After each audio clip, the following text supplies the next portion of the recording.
नमस्कार, मैं दीपक शर्मा और मेरे YouTube मंच पर आपका स्वागत है।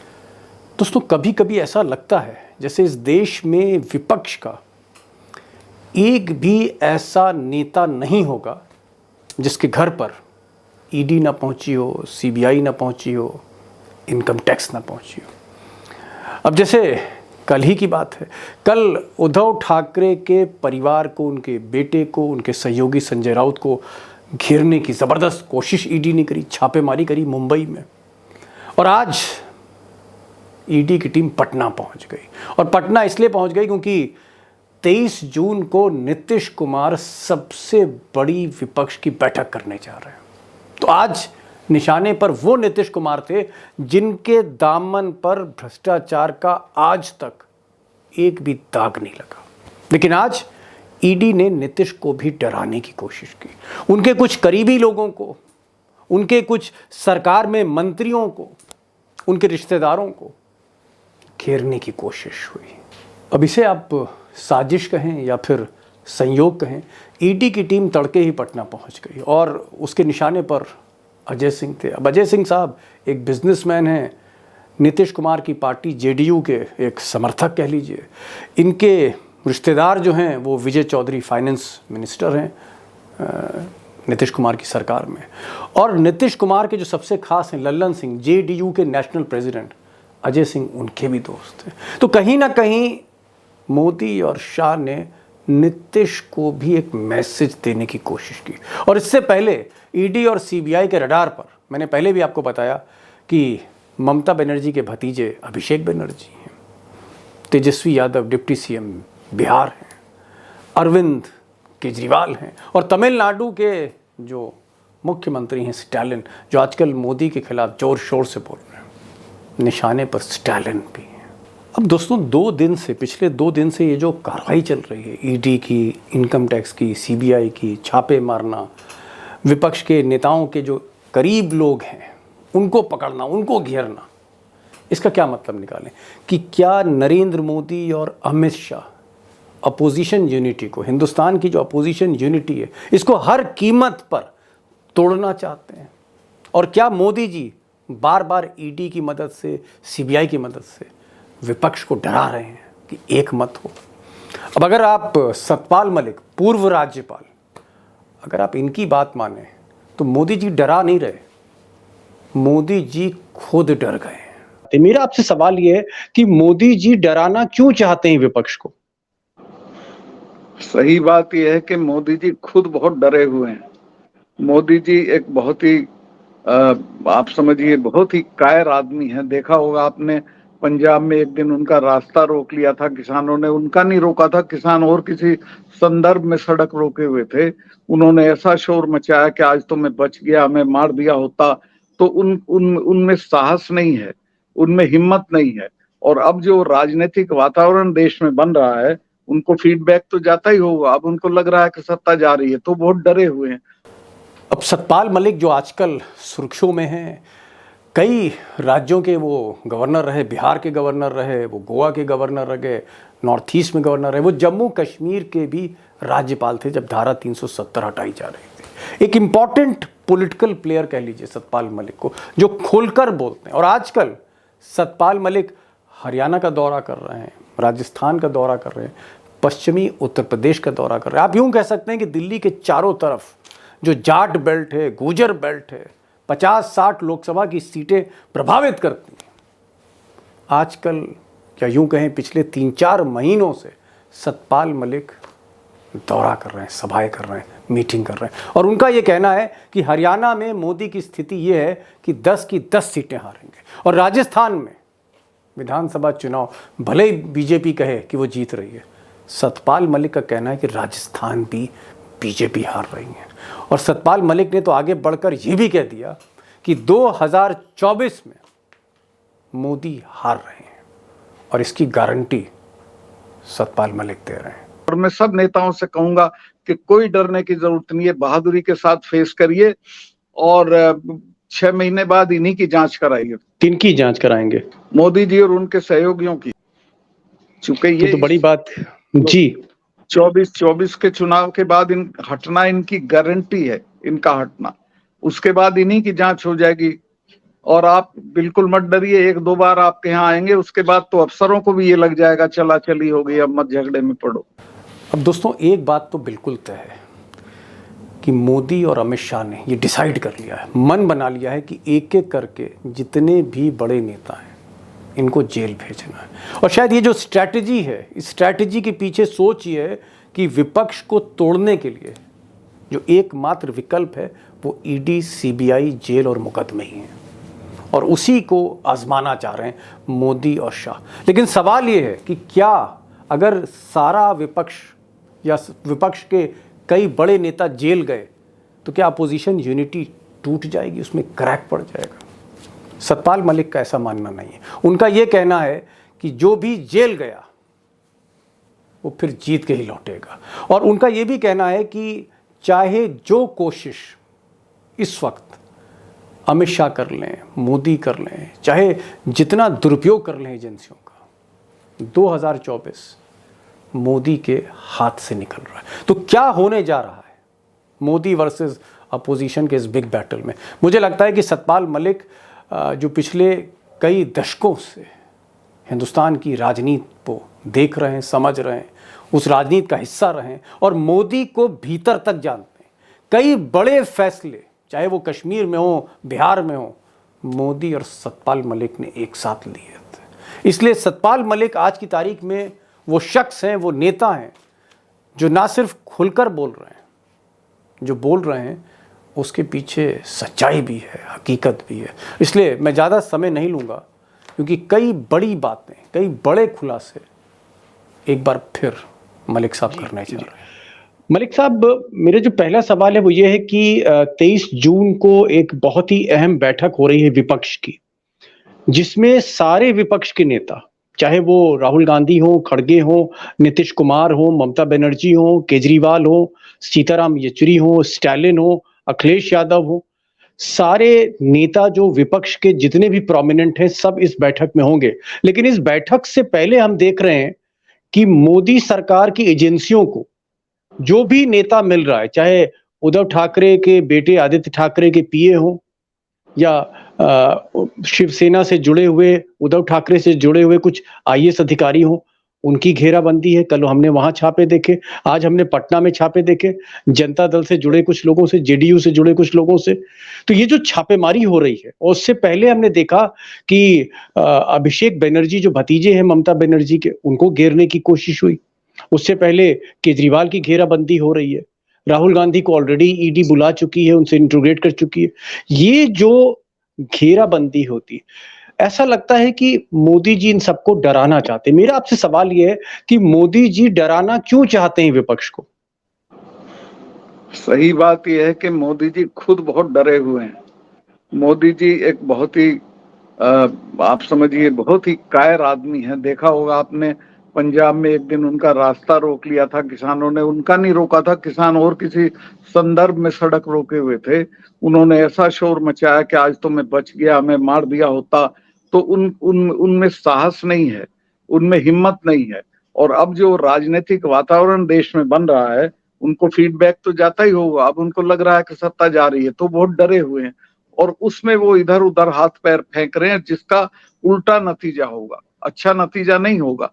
लोगों पे इसका बहुत बुरा असर जा रहा है। और मैं सब नेताओं से कहूंगा कि कोई डरने की जरूरत नहीं है, बहादुरी के साथ फेस करिए और 6 महीने बाद इन्हीं की जांच कराइए। फिर किनकी जांच कराएंगे? मोदी जी और उनके सहयोगियों की। चूंकि ये तो बड़ी बात जी, 24 के चुनाव के बाद हटना इनकी गारंटी है, इनका हटना। उसके बाद इन्हीं की जांच हो जाएगी। और आप बिल्कुल मत डरिए, एक दो बार आपके यहाँ आएंगे, उसके बाद तो अफसरों को भी ये लग जाएगा चला चली हो गई, अब मत झगड़े में पड़ो। मलिक साहब, आप गवर्नर रहे बिहार के, आप गवर्नर रहे जम्मू कश्मीर के। अब ये तो दो बड़े राज्य हैं। बिहार जो है वो एक नर्व पॉलिटिक्स का नर्व सेंटर है। जम्मू कश्मीर में जब धारा 370 हटी तब आप वहां पर थे। आपने बहुत क्लोजली काम किया है इनके साथ। क्या आपको लगता है कि मोदी और उनके, चाहे शाह हो, क्या आपको ऐसा लगता है कि मोदी जी बदले की भावना से राजनीति करते हैं? एक वेंजियंस है उनके अंदर? मोदी जी में बदले की बहुत भावना है। और आप देखें शुरू दिन से जिसने भी उनको थोड़ा भी हर्ट किया है उसको 10 टाइम्स हर्ट करने की कोशिश करते हैं। आडवाणी जी से पता नहीं किस चीज पे कभी नाराज हुए होंगे और अब देखिए उनके साथ क्या सलूक कर रहे हैं। तो वो छोड़ते नहीं है किसी को, अपनी तरफ से करते सब है, लेकिन अब ईश्वर ने ऐसी परिस्थिति पैदा कर दी है कि अब वो किसी का कुछ बिगाड़ नहीं पाएंगे। क्या आपको लगता है कि जो एनफोर्समेंट डायरेक्टरेट है, ईडी और CBI, central bureau of investigation, और आईटी यानी इनकम टैक्स, ये तीन एजेंसियां आज की तारीख में, क्योंकि आप गवर्नर रहे, एडमिनिस्ट्रेटर रहे, आप सरकार को समझते हैं, एजेंसियों को समझते हैं, क्या ये ईडी, सीबीआई, आईटी, इनके जो अधिकारी हैं ये गलत कर रहे हैं? मोदी जी के कहने पे जिस तरह से बिना किसी एविडेंस के कई जगह छापे मारे गए हैं, बहुत से ऐसे मामले सामने आए जैसे महाराष्ट्र के 2 पॉलिटिशियन संजय राउत और अनिल देशमुख, जिनके बारे में अदालत ने कहा कि इन पर तो मामला बनता ही नहीं था। तो इस तरह का जो ये एक्स्ट्रा कॉन्स्टिट्यूशनल या एक्स्ट्रा जुडिशियल ये जो कार्रवाई हो रही है, इस पर आपकी क्या प्रतिक्रिया है? देखिए बहुत गलत कर रहे हैं और इनको भोगना पड़ेगा, इन अफसरों को। जब ये पावर में मोदी जी नहीं रहेंगे तो भोगेंगे। तो ये अफसर, इनको नहीं पड़ना चाहिए इस चक्कर में। और आपको मैं बताता हूं, मैंने कश्मीर में कुछ लोगों के भ्रष्टाचार के बारे में जिक्र किया था नाम के साथ, लेकिन उनकी जांच नहीं हो रही है। मेरे से 2 बार पूछताछ हो चुकी है, मेरे सारे स्टाफ से पूछता। कहीं ऐसा सुना है आपने कि शिकायतकर्ता की जांच हो? लेकिन है नहीं तो इस ये वक्त। नहीं तो आपको क्या डराने की कोशिश हो रही थी कि हाँ, भाई आप इस कोशिश तरह की की शिकायत ना डराने कर? की, लेकिन मैं तो फकीर आदमी हूँ, मैं बिल्कुल डरने वाला नहीं हूँ। जेल में आज 2 दर्जन बार गया हूँ, फिर चला जाऊंगा, लेकिन लेकिन और ज्यादा शिद्दत से लड़ूंगा इनके खिलाफ। लेकिन आपने इतना क्लोजली काम किया और बहुत सी ऐसी कॉन्फिडेंशियल मीटिंग्स हुई होंगी जब मोदी जी से आपकी बातचीत हुई होगी, और मोदी जी से आप बार-बार मिलते होंगे क्योंकि आप कश्मीर के, जम्मू कश्मीर के गवर्नर थे, बिहार के गवर्नर थे। क्या आपको लगता है कि मोदी जी, ये जो ईडी और सीबीआई है, इस पर इनकी निर्भरता ज़्यादा बढ़ती जा रही है? और क्या ईडी, सीबीआई के अलावा इनके पास कोई विकल्प नहीं लगता आपको? नहीं है ही नहीं, यही है। ये सोचते हैं कि लोग इससे डर जाएंगे, लेकिन इनको पता नहीं है लोगों के डर अब निकल गए हैं, कोई नहीं डरने वाला है। जी। मैं थोड़ा-सा अब आगे चलता हूँ, ये जो बैठक हो रही है, इस बैठक में क्योंकि आप एक कुशल राजनीतिक भी रहे हैं और अब बहुत ज़बरदस्त करियर आपका रहा है। चौधरी चरण सिंह के साथ थे जो प्रधानमंत्री थे, मुख्यमंत्री थे उत्तर प्रदेश के, और तब आप चौधरी चरण सिंह के बड़े खास आदमी माने जाते थे, एडवाइज़र माने जाते थे। मैं आपसे ये पूछूँगा, ये जो सारे विपक्ष एक हो रहा है, नीतीश कुमार, ममता बनर्जी, केजरीवाल, अखिलेश यादव, स्टालिन और भी बहुत सी पार्टियां, शरद पवार, उद्धव ठाकरे, कश्मीर की पार्टियां, ये सब जो लोग एक हो रहे हैं, क्या अगर विपक्ष एक छतरी के नीचे लड़ता है, क्या विपक्ष एकजुट होकर लड़ता है, तो क्या मोदी जी के लिए मुसीबत होगी? मुसीबत नहीं, मोदी जी कहीं होंगे ही नहीं। मोदी जी बहुत बेहतरीन तरीके से हार जाएंगे अगर विपक्ष इकट्ठा हो जाएगा। इतना भी ना करे विपक्ष, सिर्फ इतना कर ले कि एक उम्मीदवार के मुकाबले एक उम्मीदवार, बीजेपी के एक उम्मीदवार के मुकाबले विपक्ष का एक उम्मीदवार लड़ेगा सब जगह, उसी में हार जाएंगे लोग। जी। आप राजस्थान के दौरे कर रहे हैं, राजस्थान में चुनाव होने जा रहा है। राजस्थान में लोग ऐसा कह रहे हैं, भाजपा के लोग कह रहे हैं और मोदी जी के करीबी लोग कह रहे हैं कि राजस्थान तो हम जीत गए, क्योंकि वहां पर सचिन पायलट और अशोक गहलोत जो मुख्यमंत्री हैं कांग्रेस के, उनके बीच में झगड़ा है और उन्होंने कोई काम नहीं किया। तो वहां पर ऐसा कहा जा रहा है कि राजस्थान में बीजेपी तो हर हाल में जीतेगी। आप जो जनता से मिल रहे हैं, जनता के बीच में लगातार कुछ महीनों से जा रहे हैं, आपके पास क्या फीडबैक है? राजस्थान मेरे में पास ग्राउंड जीरो पे क्या सिचुएशन? ग्राउंड जीरो पे ये सिचुएशन है कि पायलट वाले झगड़े का कोई असर ग्राउंड पे नहीं हो रहा है, और पायलट भी कोई बहुत तोड़ने की हद तक नहीं जाएंगे। और ये जो बीजेपी का वहां पर मामला है, इससे ज्यादा झगड़ा तो बीजेपी में अंदर है, और बीजेपी का कोई लोगों में कोई अपील इस वक्त नहीं है। ये वसुंधरा को इग्नोर कर रहे हैं, इससे ज्यादा तो वसुंधरा डैमेज कर देगी बीजेपी को। आप हरियाणा भी जा रहे हैं, हरियाणा में भी कई रैलियां आपने की हैं। हरियाणा का क्या फीडबैक है? पिछली बार 10 में से 10 सीटें बीजेपी ने हरियाणा में जीती थी। इस बार लगभग यही होगा, 10 में 10 ही जीतेगी। मैं आज ही आया हूँ रोहतक से, चौधरी छोटू राम जहाँ पैदा हुए थे उस गांव में एक धरना था, उसमें से अभी लौटा हूँ। लोग पके हुए हैं, लोग इंतजार कर रहे हैं तारीख कब घोषित हो चुनाव की। नहीं, आप क्या कहना चाह रहे हैं, 10 में 10 फिर मोदी जी जीत जाएंगे सीटें? नहीं नहीं, 10 में 10 विपक्ष जीत जाएगा। मतलब 10 में 10 मोदी हारेंगे? हारेंगे, पंजाब भी क्या कारण हारेंगे, हो जी, पंजाब भी? हरियाणा भी हारेंगे। पंजाब में हारेंगे, वहां एक आध सीट आएगी इनकी, हरियाणा में एक भी नहीं आएगी। राव इंद्रजीत की आने वाली थी, वो भी शायद नहीं लड़ेंगे इनके टिकट पे, जो मेरी जानकारी है। तो इनका कुछ नहीं है वहां पे।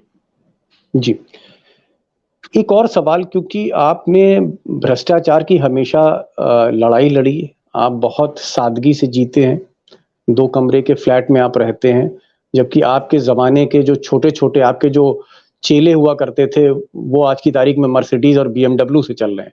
तो आपने बड़ी सादगी अपने को अपने 40-50 साल के करियर में, पॉलिटिकल करियर में आपने रखी है, जबकि आप ऊँचे-ऊँचे पदों पे रहे। इसलिए मैं आपसे एक सवाल पूछना चाह रहा हूँ, मुझे लगा कि आप ईमानदारी से इस सवाल का जवाब देंगे, एक चौधरी की तरह आप जवाब देंगे और आप स्पष्ट बोलेंगे। क्या बीजेपी के साथ काम करते हुए, क्या मोदी जी के साथ काम करते हुए, इन लोगों के साथ काम करते हुए आपको लगा कि ये लोग करप्ट हैं, ये लोग रिश्वत भी लेते हैं, पैसे की भी लेन-देन होती है और महँगा इलेक्शन लड़ते हैं, ज़बरदस्त कमाई करते हैं? क्या इस तरह का आपको आभास हुआ कि करप्शन बीजेपी में भी है? करप्शन की स्वीकार्यता है, ये मैंने गोवा में देखा। जब मैंने माननीय प्रधानमंत्री जी से वहां के करप्शन की शिकायत की, तो जिनका मैंने बताया था उनका जो प्रूवन है, उनको सजा देने के बजाय मुझे हटा दिया गया। तो मैं मान गया कि अब इनको करप्शन से कोई खास चिढ़ नहीं है। दूसरे, ये जो आप देखिएगा, हर जिले, हर हेडक्वार्टर पे, स्टेट हेडक्वार्टर पे बीजेपी के जो ऑफिस बने हैं पिछले 3 साल में, 5 स्टार होटल की तरह बने हैं।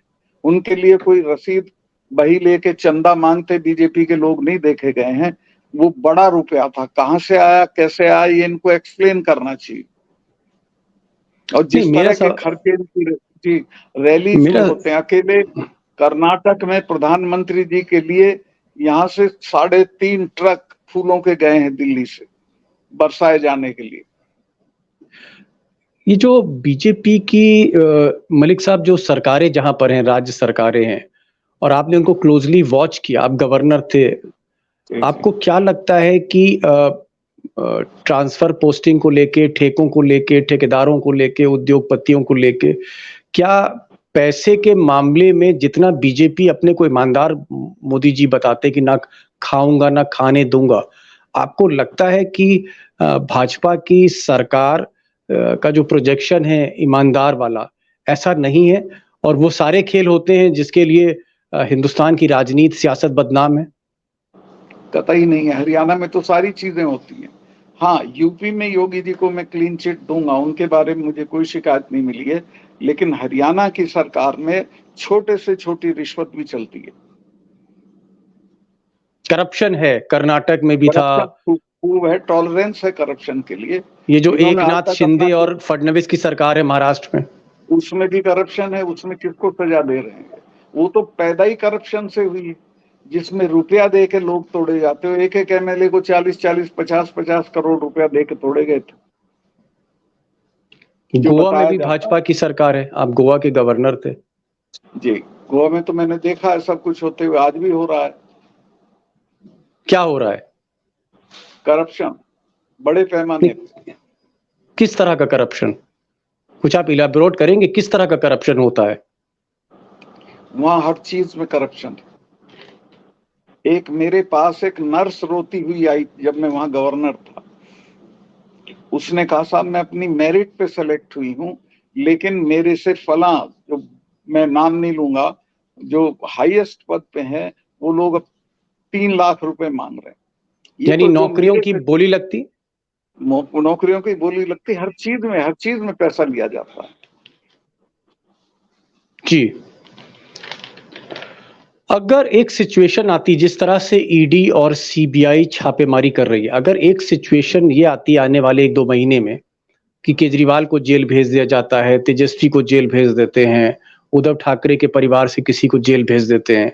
ज़्यादातर नेताओं को अगर जेल भेज देते हैं, जेल में डाल देते हैं, तो आपको क्या लगता है चौधरी साहब, फिर विपक्ष टूट जाएगा? बिल्कुल नहीं टूटेगा। उन पार्टियों को और हौसले के साथ लड़ना चाहिए, बल्कि इनका एक्सपोजर होगा, इनके बारे में ये हो जाएगा ये तो धींगा मुश्ती कर रहे हैं, लोगों को डरा रहे हैं। इनसे डरना नहीं है, लड़ना है। और मुझे खुद अपने बारे में हर वक्त रहता है कि किसी भी दिन अरेस्ट कर सकते हैं, और मैं उसके लिए तैयार रहता हूँ। आपको भी अरेस्ट कर सकते हैं? क्यों नहीं कर सकते हैं, किसको नहीं कर सकते? गांधी जी को कर लें अरेस्ट, अगर गांधी जी आ जाएं इस वक्त। आपने गवर्नर साहब, आपने इमरजेंसी के दिन भी देखे, आपने तमाम लोगों को जेल जाते हुए देखा, सारा कुछ अपनी आंखों से देखा, और आज का दौर भी आप देख रहे हैं। इंदिरा गांधी का दौर और मोदी का दौर, बुनियादी फर्क आपको क्या दिख रहा है? बुनियादी फर्क ये है कि इमरजेंसी में भी सुनवाई थी। अटल जी की तबीयत खराब थी, इंदिरा जी ने जेल नहीं भेजा, उनको हॉस्पिटल में भर्ती करा दिया अपोजिशन के लोगों के लिए।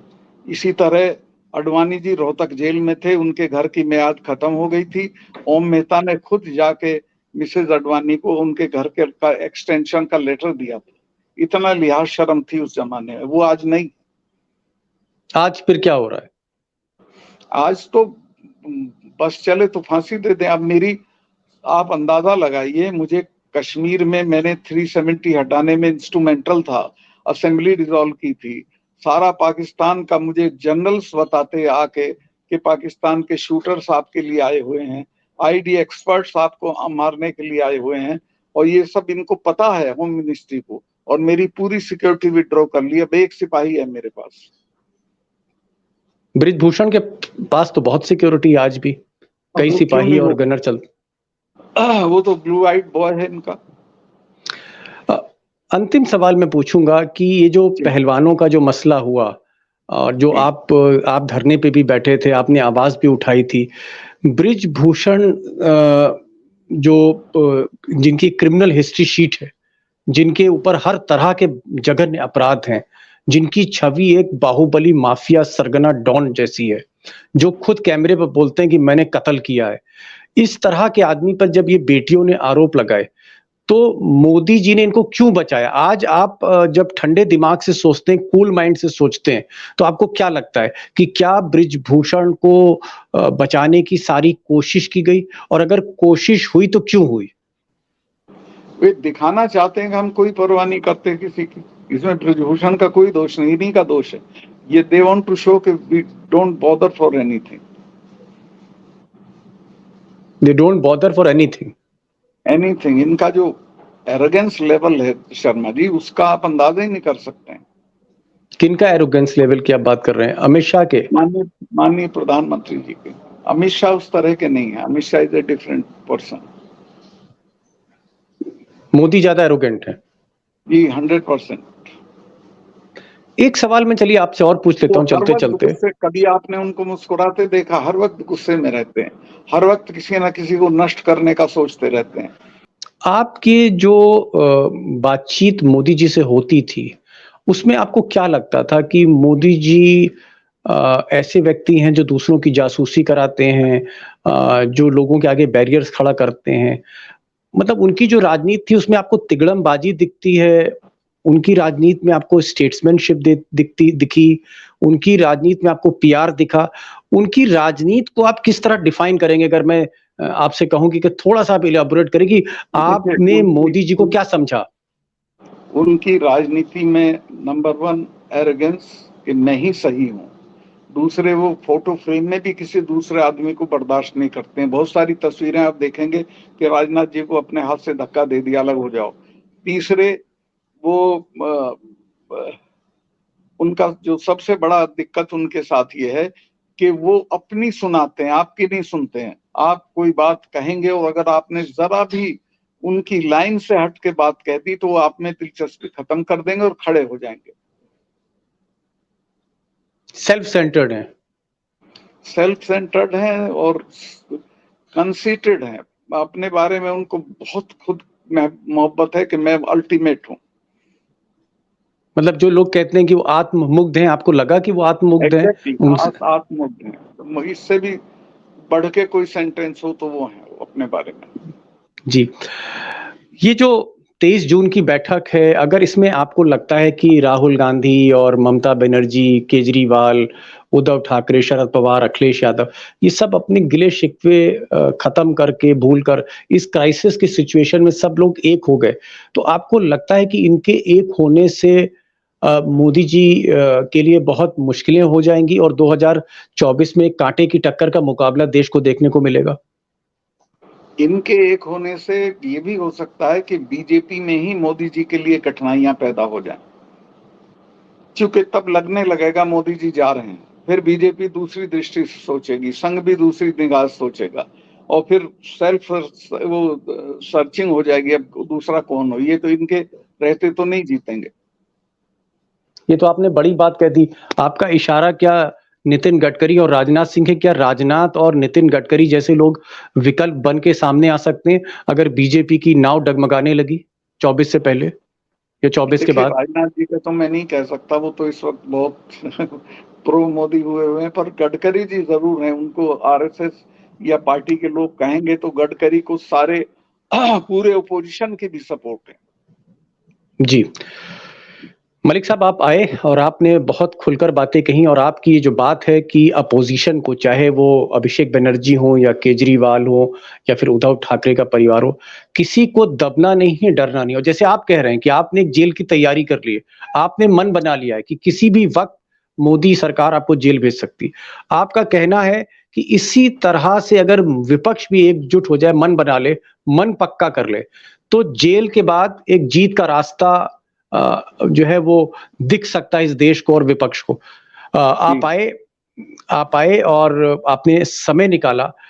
मैं आपका बहुत-बहुत शुक्रिया अदा करूँगा कि आप इतने मसरूफ़ थे, आप आज रैली में थे और आप उस रैली के बावजूद आपने हमें समय दिया। So nice of you, thank you so much Malik साहब। Thank you, Deepak. It's always a pleasure to talk to you.